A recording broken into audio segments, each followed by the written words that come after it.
আপনি কি পারবেন ৫ সেকেন্ডে এই সমস্যার সমাধান করতে? কিন্তু আমি আপনাকে শেখাবো এমন টেকনিক যার মাধ্যমে আপনি ৫ সেকেন্ডেই করতে পারবেন। দেখুন, এই গাণিতিক সমস্যাটি চাকরির পরীক্ষায় বারবার এসেছে। ১ থেকে ১০০ পর্যন্ত সংখ্যাগুলোর যোগফল শুধু একটা সংখ্যা মনে রাখলেই হবে, কোনো কাজ করতে হবে না। সেই সংখ্যাটা হচ্ছে ৫০, ৫০। ১০০ এর অর্ধেক কত? ৫০। সেই ৫০ ডাবল।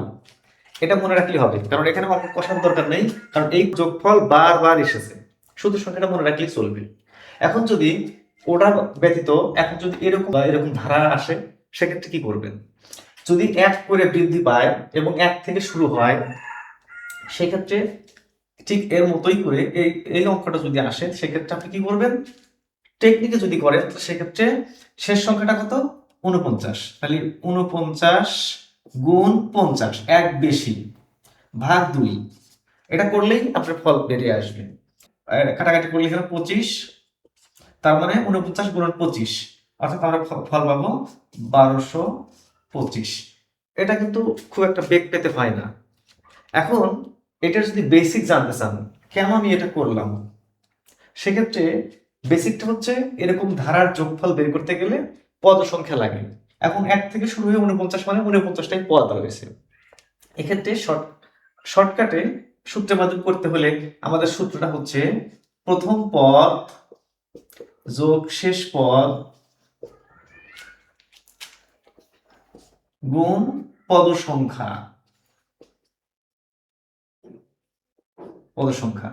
ভাগ, এই নিয়মে করলেই আসলে হয়ে যাবে। দেখুন, আমি আসলে এটাই প্রয়োগ করেছি এখানে, সেটা সহজে করার জন্য। প্রথম পদ ১, শেষ পদ আছে এখানে, শেষ পদ ৪৯। তাহলে এই দুটো যোগ করলে কিন্তু হচ্ছে আমরা ৫০, আর পদ সংখ্যা হচ্ছে ৪৯। তাহলে কিন্তু সেই ৫০ ৪৯ এর গুণফল ভাগ ২। এই যে ৫০ ৪৯ এর গুণফল ভাগ ২। আসলে কিন্তু এটাই হচ্ছে মেইন সূত্র। এখন এই সূত্র মনে রাখলে আপনি যে কোনো ধরনের ধারণা যোগফল বের করতে পারবেন। সেক্ষেত্রে আরেকটা সূত্র লাগে, সেটা হচ্ছে পদ সংখ্যা বের করা। যেহেতু ১ থেকে শুরু হয়ে ৪৯, তার মানে পদ সংখ্যা ৪৯, সেখানে ওই সূত্র প্রয়োগ করার দরকার নেই, শুধু যোগফল বের করতে পারলেই হবে। এরকম গাণিতিক সমস্যা সমাধানের সহজ ট্রিক্স পেতে হলে আমার চ্যানেলটাকে সাবস্ক্রাইব করুন।